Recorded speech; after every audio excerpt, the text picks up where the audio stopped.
కర్నూలు నగర శివారు సుంకేసుల రోడ్డులో సిరి నోబుల్ హాస్పిటల్ ప్రారంభోత్సవ కార్యక్రమం ఘనంగా నిర్వహించారు. ఆసుపత్రిని డాక్టర్ శ్రీహరి ప్రారంభించారు. సిరి నోబుల్ ఆసుపత్రి వ్యవస్థాపకులు డాక్టర్ రమణ ఆశయాల మేరకు సిరి నోబుల్ ఆసుపత్రిని సామాన్య మధ్యతరగతి ప్రజలకు మంచి వైద్యం అందిస్తామని డాక్టర్ శ్రీహరి తెలిపారు.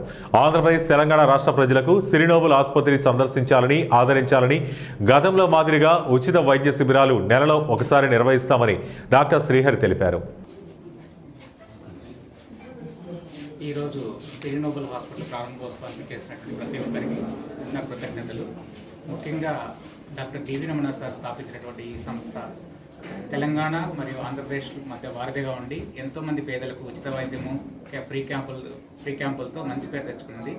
ఈ కొత్త మేనేజ్మెంట్ కూడా ప్రతి నెల ఉచిత క్యాంపులు మరియు తక్కువ ఫీజులతో తెలంగాణ ప్రజలు ఎవరైతే ఉన్నారో, ఆంధ్రప్రదేశ్లో ఎవరైతే ఉన్నారో వీళ్ళందరికీ మంచి వైద్యం అందించాలని సదుద్దేశంతో ఈరోజు ఈ సంస్థను మనం మళ్ళీ ప్రారంభించడం జరిగింది.